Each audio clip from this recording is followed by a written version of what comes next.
টাকাই দেবেন, টাকাই দেন। টেবিলের সামনে এই টেবিলে এছাড়া হয় নাই। আসসালামু আলাইকুম ওয়া রাহমাতুল্লাহি ওয়া বারাকাতুহু।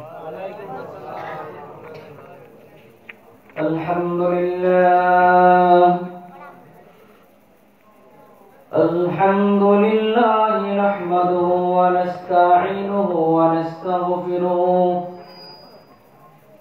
ওয়া নু'মিনু বিহি ওয়া নাতাওয়াক্কালু আলাইহি ওয়া নাউযু বিল্লাহি মিন শুরুরি আনফুসিনা ওয়া মিন সাইয়্যাতি আমালিনা।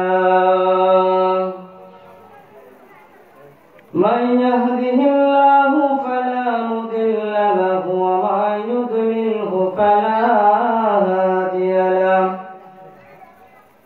ونشهد أن لا إله إلا الله وحده لا شريك له ونشهد أن سيدنا وسندنا وحبيبنا وطبيبنا وطبيب قلوبنا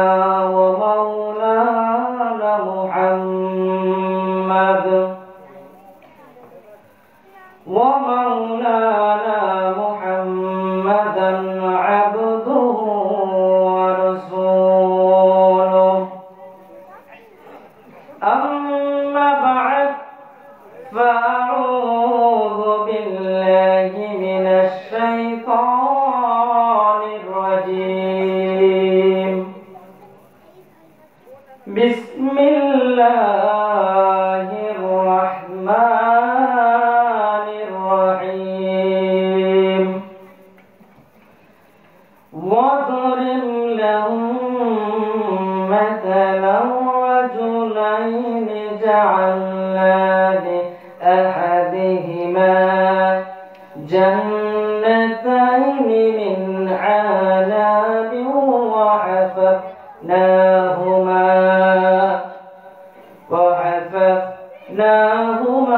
بنخل وجعلنا بينهما زرعا. صدق الله المولانا العظيم. اللهم صل على سيدنا ونبينا وشفيعنا ومولانا محمد صلى الله عليه وعلى آله وأصحابه وأزواجه وبارك وسلم. আলহামদুলিল্লাহ। ফরিয়ারঘাট স্কুল পাড়া জামে মসজিদ কর্তৃক আয়োজিত তাফসীরুল কোরআন মাহফিলের সম্মানিত সভাপতি, উপস্থিত প্রধান অতিথি এবং সামনে উপবিষ্ট দূর দূরান্ত থেকে আগত আল্লাহ তাআলার জাকিরান শাকিরান মুরব্বিয়ানে কেরাম, সমবয়স্ক যুবক ভাইয়েরা, বন্ধুরা, পর্দার অন্তরালে অবস্থানরত শ্রদ্ধেয় সম্মানিত মা বোনেরা, বক্তৃতার শুরুতে আমি আবার আপনাদেরকে আমার অন্তরস্থল থেকে আন্তরিক মুবারকবাদ এবং সালাম জানাচ্ছি। আসসালামু আলাইকুম। আল্লাহ তাআলার মেহেরবানিতে সবাই কেমন আছেন? আমরা দীর্ঘক্ষণ সময় কোরআন এবং হাদিসের আলোকে আলোচনা শুনলাম এবং একজন শিল্পীর দরাজ কণ্ঠে, সুললিত কণ্ঠে আমরা ইসলামী সঙ্গীত শুনলাম, ঠিক না? শুনতে ভালোই লাগছিল, কিন্তু সময়ের স্বল্পতার কারণে আমরা বক্তাদের আলোচনা বেশি শুনতে পারলাম না, ইসলামী সঙ্গীতও বেশি শুনতে পারলাম না। এবং আমি আপনাদের মাঝে বেশিক্ষণ আলোচনা করবো না, বেশিক্ষণ কষ্ট দেব না, যেহেতু আপনাদের আমন্ত্রিত ওলামায়ে কেরাম আমার অনেকে আছেন। সম্মানিত হাজিরিন, আমি পবিত্র কোরআনুল কারীমের সূরাতুল কাহফ থেকে 31-32 নম্বর আয়াত পড়েছি। আয়াতে কারীমের ভিতরে আল্লাহ তাআলা রাসূলের মাধ্যমে দুই শ্রেণীর মানুষের দৃষ্টান্ত উপস্থাপন করেছেন। বলেন তো কয় শ্রেণী? একটা হচ্ছে ধনাঢ্য ব্যক্তি, আর একটা হচ্ছে গরিব ব্যক্তি। আমাদের সমাজে এই দুই শ্রেণীর মানুষ বিদ্যমান আছে, ঠিক না? এক শ্রেণীর মানুষের ধন সম্পদে ভরপুর, আরেক শ্রেণীর মানুষ না খেয়ে রাস্তাঘাটে পড়ে থাকে, আছে না নাই? আজকে কোরআনে কারীম থেকে এই দুই শ্রেণীর ব্যক্তির ঘটনা দৃষ্টান্ত উপস্থাপন আমরা কোরআনজি করবো ইনশাআল্লাহ। প্রিয় ভাইরা, আমরা এমন একটা ধর্ম পেয়েছি, এমন দিন পেয়েছি, এমন রাসূল পেয়েছি, সারা পৃথিবীতে আল্লাহ তাআলা 1,24,000 মতান্তরে 2,24,000 পয়গম্বর প্রেরণ করেছেন। এর মাঝখান থেকে সর্বশ্রেষ্ঠ পয়গম্বরের নাম কি বলেন? মুহাম্মাদুর রাসূলুল্লাহ। কেমন নবী, দয়া নবী, আল্লাহ রাসূলুল্লাহ সাল্লাম গরীব সাহাবায়ে কেরামদেরকে সাথে নিয়ে বসে আছেন। এমন সময় পথের মধ্যে দিয়ে মক্কার কাফেররা যাচ্ছে। যাওয়ার সময় ধনাঢ্য মক্কার কাফেররা নবীকে বলতেছে, হে মুহাম্মদ শুনো, তোমার আশেপাশে যে গরীব মুসল্লিদেরকে দেখতেছি, এদেরকে যদি পরিত্যাগ না করো, এদেরকে যদি তাড়াই না দাও, তাহলে আমরা মক্কার ধনাঢ্য ব্যক্তিরা তোমার সাথে মিশব না। জোরে বলি নাউজুবিল্লাহ। মক্কার কাফেরদের মতো তাম পৃথিবীতে আমাদের সমাজে ভরপুর এমন অনেক ধনাঢ্য ব্যক্তি আছে যারা টাকার, ক্ষমতার, অহংকারের কারণে গরিবদের সাথে আচরণ করে, গরিবদের সাথে খারাপ ব্যবহার করে, গরিবের হক আদায় করে না, এরকম ধনাঢ্য মুসলমান আছে না নাই? আছে না? আমার ভাইরা, আল্লাহ নবীকে আল্লাহ তাআলা জানাই দিলেন, নবী হে, তোমার সাথে যে গরিব মানুষদেরকে দেখতেছ, গরিব হতে পারে, পোশাক পরিচ্ছদ গরিব হতে পারে, নোংরা হতে পারে, কিন্তু তারা সকাল সন্ধ্যায় আমি আল্লাহ তাআলার জিকির করে। ওই মক্কার কাফের ধনাঢ্য ব্যক্তিদের থেকে তোমার পাশে যে গরিব মুসলমান আছে, এদের দাম আমি আল্লাহ তাআলার নিকট সবচেয়ে বেশি। জোরে বলি সুবহানাল্লাহ। আল্লাহ রাব্বুল আলামিন এইজন্য গরিবদের দাম কেমন আল্লাহ তাআলা আয়াতের ভিতরে জানিয়ে দিয়েছেন। এখানে আমরা অনেক আছি ধনাঢ্য নয়, অনেক আছি কোটিপতি নয়, অনেক আছি লাখপতি নয়, ঠিক না? অনেক আছি দিনমজুর, মাঠে ঘাটে কৃষি কাজ করে আমরা নিজেদের জীবিকা নির্বাহ করি। গরিব হওয়াতে আমাদের মন খারাপ করার কোনো কারণ নেই। আল্লাহ তাআলা গরিব, আল্লাহ রাব্বুল আলামিন বলেন, নবী হে, আপনি জানাই দেন, বর্ণনা করুন, মাসালান দৃষ্টান্ত, রাজুলাইনি, দুজন ব্যক্তির। কয়জন ব্যক্তির? আল্লাহ তাআলা বলেন, জাআলনা লিআহাদিহিমা, নবী হে, দুইজন ব্যক্তির মাঝে আমি একজনকে দান করেছিলাম জান্নাতাইনি, দুটি বাগান। কয়টি বাগান বললাম? দুইটি বাগান। মিন আনাবিন, আঙ্গুরের বাগান। কিসের বাগান? আঙ্গুরের বাগান। আলোচনা খেয়াল করে শুনবেন। আল্লাহ তাআলা বলেন, রাসূল আপনি দৃষ্টান্ত উপস্থাপন করুন। দুজন মানুষ ছিল, একজন ধনাঢ্য আর একজন গরিব। ধনী লোকটাকে আমি আল্লাহ তাআলা দুইটা আঙ্গুরের বাগান দান করেছিলাম। ওয়া হাফাফনাহুমা, এবং ওই আঙ্গুরের চারপাশে আল্লাহ তাআলা ঘেরাও করে দিয়েছি, পরিবেষ্টন করে দিয়েছি, বিনাকলিন, খেজুর গাছ দ্বারা। তাহলে কয়টা বাগান দান করেছে? দুইটা। কিসের বাগান? আঙ্গুরের বাগান। আঙ্গুর চিনেন তো? আঙ্গুর ফল আমরা খাই, ঠিক না? এই আঙ্গুর বাগানের চারপাশে আবার আল্লাহ তাআলা কি দিয়ে ঘেরাও করে দিয়েছেন? খেজুর গাছ দ্বারা। আল্লাহ রাব্বুল আলামিন বলেন, ওয়াজআলনা বাইনাহুমা যারআ, আমি আল্লাহ তাআলা খেজুর গাছ দ্বারা পরিবেষ্টন করা যাওয়ার পর এই আঙ্গুরের বাগানের মাঝে আল্লাহ তাআলা ছোট ছোট কিছু নহর আবার তৈরি করে দিয়েছি। জোরে বলি সুবহানাল্লাহ। এই জন্য নহর দিয়েছি, ওই নদীর মাঝখান থেকে পানি নিয়ে ওই লোকটা তার আঙ্গুর বাগানের মাঝখানে কৃষি কাজ করতো, ফসল ফলাদি তারা উৎপন্ন করতো। জোরে বলি সুবহানাল্লাহ। আল্লাহ তাআলা দুইটা আঙ্গুরের বাগান দান করলেন। আঙ্গুর বাগানটা চারপাশে আল্লাহ তাআলা খেজুর গাছ দ্বারা সাজাই দিলেন, এবং আঙ্গুর বাগান, এই খেজুর বাগানের মাঝখানে আল্লাহ তাআলা কয়েকটি ছোট ছোট নদী তৈরি করে দিলেন। এতটুকু বুঝেছেন? কয় মিনিট আছে?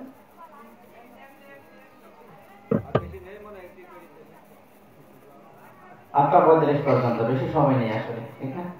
তাহলে এতটুকু তো বুঝতে পারছেন। এরপর আল্লাহ তাআলা বলেন, ইলতাল জান্নাতাইনি আতাত উকুলাহা ওয়া লাম তাযলিম মিনহু শাইআ। আল্লাহ তাআলা বলেন, দুইটি আঙ্গুরের বাগান নিয়ে আসছে, তার ফল দিতেছে, ওয়া লাম তাযলিম মিনহু শাইআ, খেজুর বাগান ফল দিতে কার্পণ্য করে নাই, কোনো কিছু নষ্ট হয় নাই। ওয়াফাজ্জারনা খিলালাহুমা নাহারা, আল্লাহ তাআলা বলেন আমি এই খেজুর বাগান আঙ্গুর বাগানের মাঝখানে যে কৃষি কাজ করত, ফসল উৎপন্ন করত, এগুলো উৎপন্ন করার জন্য আল্লাহ তাআলা নহর জারি করে দিয়েছি। ওয়া কানা লাহু সামার, আল্লাহ তাআলা বলেন এগুলো থেকে ফলমূল হতো। ফাকালা লিসাহিবিহি, গরীব বন্ধু ধনী বন্ধুকে বলতেছে, ওয়া হুয়া ইউহাবিরুহু আনা আকতারু মিনকা মালান ওয়া আ'আজ্জু নাফারা। ধনী ব্যক্তি আঙ্গুর বাগান থাকার কারণে, খেজুর বাগান থাকার কারণে, সম্পদের অহংকার করার কারণে গরিব বন্ধুকে বলতেছে আমি তোমার থেকে ধন সম্পদের সন্তানি থেকে আমি তোমার থেকে বড় লোক, তোমার থেকে শ্রেষ্ঠ। অহংকার করে কি বলে, তুমি তো গরিব, তোমার তো কিছু নেই, আমাকে আল্লাহ তাআলা খেজুর বাগান দান করেছে, আঙ্গুরের বাগান দান করেছে, নদী দান করেছে, এগুলো থেকে আমি ফলমূল পাই। আমি গরিব, তুমি গরিব, আমি ধনী।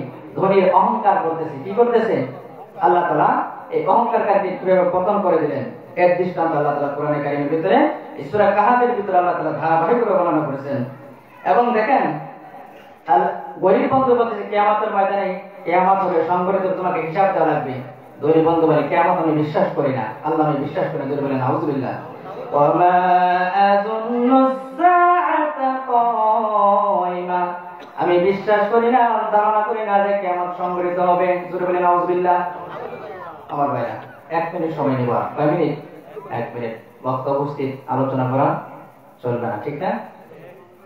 তাহলে এই ধনী ব্যক্তি সম্পদ পেয়েছে এবং অহংকার করে বলতেছে যে কিয়ামত যে সংগঠিত হবে এটা আমি বিশ্বাস করি না। ওয়ালা ইন রুদিতু ইলা রাব্বি লাআজিদান্না খায়রাম মিনহা মুনকালাবা, তোমার কথা অনুযায়ী কিয়ামত যদি সংগঠিত হয় তাহলে আমি যদি রবের সন্নিকটে যাই তাহলে আল্লাহ তাআলা আমাকে দুনিয়াতে যেমন বাগান দান করেছেন তার থেকে বেশি অধিক পরিমাণে আরো সুন্দর বাগান আল্লাহ তাআলা আমাকে দান করবেন। জোরে বলেন নাউজুবিল্লাহ। তার ধারণা কেমন দেখছেন? আল্লাহকে বিশ্বাস করে না, কিয়ামত বিশ্বাস করে না। আবার বলে কিয়ামত যদি হয়েও থাকে, রবের দরবার যদি যেও থাকে, তাহলে আল্লাহ তাআলা আমাকে ওই আখিরাত কিয়ামত দুনিয়া থেকে বেশি সম্পদ দান করবেন। আল্লাহ তাআলা বলেন তোমার ধারণা ঠিক নয় প্রিয় ভাইরা। তাহলে সম্পদের অহংকার করার কারণে এই ব্যক্তির সম্পদগুলো আল্লাহ তাআলা ধ্বংস করে দিয়েছিলেন। লম্বা ঘটনা, লম্বা ইতিহাস তাফসীরের ভিতরে পাওয়া যায়। সময়ের স্বল্পতার কারণে আমি আপনাদের নিকট বর্ণনা করতে পারতেছি না প্রিয় ভাইরা। আপনাদের সাথে আমার প্রায় দীর্ঘ 2টা বছর, ঠিক না? 2 বছর আপনাদের গ্রামে আমি ছিলাম, এগুরের ঘাটে ছিলাম, এখানে ছিলাম। আপনারা অনেকে আমার মসজিদে জমা পড়েছেন, অনেক আলোচনা শুনেছেন। আমি তো আপনাদের মাঝে নতুন না, পুরাতনই, কি বলেন? আমার আলোচনা অনেক শুনেছেন এবং সামনে ইনশাআল্লাহ শুনতে পারবেন। কিন্তু যারা আমন্ত্রিত উলামায়ে কেরাম আসছে, আমরা তাদেরকে বসায় রেখে আমি আলোচনা করতে চাই না। কথা বলেন ঠিক কিনা? আমন্ত্রিত উলামায়ে কেরাম আসছে, আমরা ওনাদের জবান থেকে কোরআনের বাণী শুনবো। আল্লাহ আমাদের তৌফিক দান করুন। আর আল্লাহ তাআলা যদি বাঁচিয়ে রাখে, আবার যদি কোনোদিন দাওয়াত পাই আপনাদের গ্রামে, ইনশাআল্লাহ আসবো, মন প্রাণ খুলে কোরআনের তাফসীর করবো। রাজি আছেন? আল্লাহ তাআলা আমাদের কবুল করে বলে আমিন। এই মুহূর্তে আমি আপনাদের কাছ থেকে বিদায় নিয়ে যাচ্ছি। আসলে কোরআনের আলোচনা, কোরআন এমন ভাবে আল্লাহ সাজিয়েছেন, এটা শুধু 10 মিনিটকে, আধা ঘন্টাকে কিয়ামত পর্যন্ত আলোচনা করে শেষ করা যাবে না। এই দামি কিতাব। আল্লাহ তাআলা আমাদেরকে অহংকার থেকে বেঁচে থাকার তৌফিক দান করুন। অধিক সম্পদ হওয়ার কারণে আমরা যেন অহংকার না করি। আল্লাহ তাআলা আমাদের অহংকার থেকে বেঁচে আল্লাহ তাআলার পথে থেকে মৃত্যু পর্যন্ত ঈমানের উপর অবিচল থেকে যেন আমরা দুনিয়া থেকে আল্লাহর সান্নিধ্যে, আল্লাহর সন্তুষ্ট জন করে আল্লাহর সাথে মোলাকাত করতে আল্লাহ আমাদের সেই তৌফিক দান করে বলে আমিন। ওয়া আখিরু দাওয়ানা আলহামদুলিল্লাহি রাব্বিল আলামিন। আসসালামু আলাইকুম ওয়া রাহমাতুল্লাহি ওয়া বারাকাতুহু।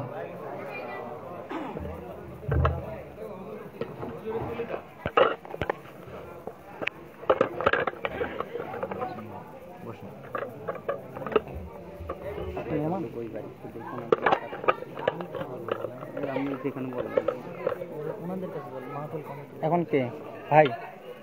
ভাইকে তুলে এটা এখন এগুলো পরিচালনা এগুলো হয়, এই তাফসীর এগুলো 5 মিনিট 10 মিনিট হয়। এগুলো সম্মানিত উপস্থিতি, আধা ঘন্টা বেশি না। ভাই মোহাম্মদ আবু রায়হান অনেক গুরুত্বপূর্ণ কথা বলছিলেন আপনাদের সামনে, জাকাত অর্থনৈতিক ব্যবস্থা নিয়ে কথা বলছিলেন। এ পর্যায়ে আপনাদের